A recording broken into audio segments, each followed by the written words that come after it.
Hello everyone, আসসালামু আলাইকুম। Welcome back to Himika's kitchen. আজকে শেয়ার করব রান্নার দারুণ প্রয়োজনীয় কিছু উপকরণ। সেগুলো হচ্ছে মশলা। বিরিয়ানির মশলা কিভাবে তৈরি করতে হবে সেটাই আজকে আপনাদেরকে দেখিয়ে দিব। আর এটাকে শাহি গরম মশলার গুঁড়াও বলা যায়। আর এই মশলাটা শুধু বিরিয়ানিতেই নয়, বিভিন্ন ধরনের মাংস রান্নাতে, যেমন বিফ, চিকেন রান্না করার ক্ষেত্রেও কিন্তু এই মশলাটা ইউজ করা যাবে। তো আসছে সামনে যেহেতু কিছুদিন পরে ঈদ, তো ঈদের আগে এই মশলাগুলো আমরা রেডি করে রাখলে কিন্তু রান্নার কিন্তু আরামসেই করে নেওয়া যায়। তো সেই চিন্তা থেকে আজকে এই মশলা রেসিপিটা আপনাদের সাথে শেয়ার করছি। তো শাহি মশলা বা বিরিয়ানির মশলা করার জন্য আমাদের যা যা লাগছে, এখানে জিরা নিয়েছি 2 চা চামচ পরিমাণ, নর্মাল জিরা। শাহি জিরা নিয়েছি 1 চা চামচ পরিমাণ। শাহি জিরাটা বিরিয়ানিতে ইউজ করলে খুব সুন্দর একটা ফ্লেভার আসে। এলাচি নিয়েছি 1.5 চা চামচ পরিমাণ। কালো গোলমরিচ নিয়েছি এখানে 1 চা চামচ পরিমাণ, আপনারা সাদাটাও ইউজ করতে পারবেন। আর তেজপাতা নিয়েছি 3টা, লবঙ্গ 1/2 চা চামচ পরিমাণ। জয়ত্রী নিয়েছি এখানে 3 টুকরার মতো হবে, ছোট ছোট 3 টুকরা হবে। আমার এখানে বড় ছিল তাই এটা আর মাপটা 3টার মতো বলে দিলাম, ছোট সাইজের। জায়ফল এখানে অর্ধেকটা নিয়েছি, একটা ছোট জায়ফলের অর্ধেকটা। আর স্টার অ্যানিস নিয়েছি একটা বড়, আপনারা যদি ছোট নেন সেক্ষেত্রে 2টো নিলেই হবে। কালো এলাচ বা শাহি এলাচি নিয়েছি 2টো, শুকনা মরিচ 4টা, দারুচিনি 2 স্টিক, আর এখানে নিয়েছি ধনে 3 চা চামচ পরিমাণ। এবারে মশলাগুলোকে টেলে নিতে হবে। তো যেই মশলাগুলো টালা হতে একটু বেশি সময় লাগে তুলনামূলক, সেই মশলাগুলো আমি আগে দিয়ে দিচ্ছি। তো এখানে দিয়ে দিলাম দারুচিনি, তেজপাতাটাকে একটু ছিঁড়ে দিচ্ছি, এতে করে খুব সহজেই ভালোভাবে ভাজা হবে আর গ্রাইন্ড করার সময়ও সহজেই গ্রাইন্ড হয়ে যাবে। শুকনা মরিচ আর কালো এলাচিগুলো দিয়ে এই 4টা উপকরণ আগে সুন্দরভাবে আমি তেলে নিব।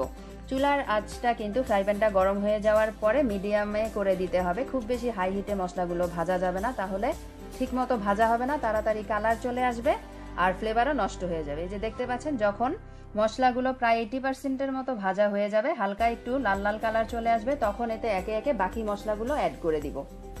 আর প্রিয় দর্শক, জায়ফল, জয়ত্রী, স্টার অ্যানিস আর কালো এলাচির ফ্লেভার কিন্তু খুব স্ট্রং হয়, পরিমাণটা বুঝে কিন্তু অ্যাড করতে হবে। পরিমাণ একটু বেশি হয়ে গেলেই কিন্তু বিরিয়ানির আসল ফ্লেভার আসবে না, ফ্লেভার নষ্ট হয়ে যাবে।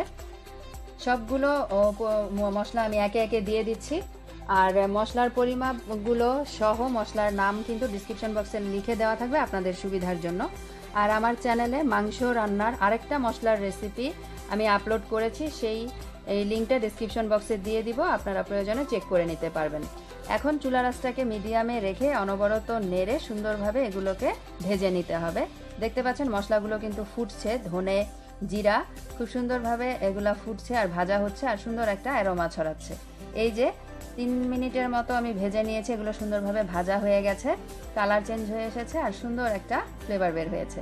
এখন এই গরম ফ্রাই প্যানের উপরেই মশলাগুলোকে রেখে ঠান্ডা করে নিব 7 থেকে 8 মিনিটের জন্য। 7 থেকে 8 মিনিট পরে হাতে একটু চাপলেই দেখবেন মশলাটা একদম ভেঙে গুঁড়া হয়ে যাচ্ছে, মানে সুন্দরভাবে মুচমুচে হয়ে গেছে।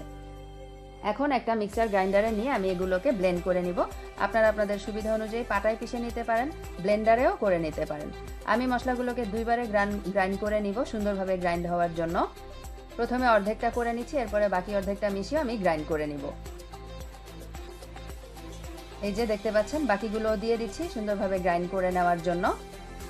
আর একটা কথা বলে দিচ্ছি, এই মশলাটা থেকে 1 কেজি পরিমাণ বিরিয়ানি আর 1 কেজি পরিমাণ মাংস, 1 কেজি পরিমাণ চালের জন্য 1 টেবিল চামচ পরিমাণ এই মশলাটা ইউজ করলেই যথেষ্ট।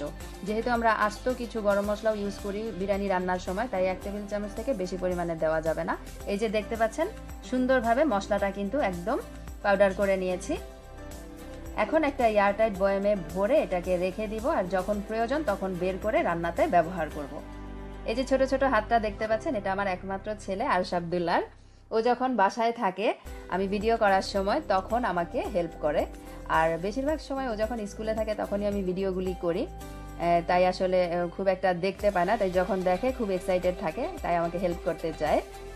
কেমন লাগলো আমার আজকের মশলার রেসিপিটা অবশ্যই কমেন্ট করে জানাবেন। আর এই মশলা দিয়ে আমি ঈদ উপলক্ষে বিরিয়ানি রান্না করে দেখাবো, বিফ বিরিয়ানি, আর মজার মজার ডেজার্টও শেয়ার করবো ইনশাল্লাহ। তো সেই মজার মজার রেসিপিগুলো পাওয়ার জন্য চ্যানেলটাকে সাবস্ক্রাইব করে সাথেই থাকবেন।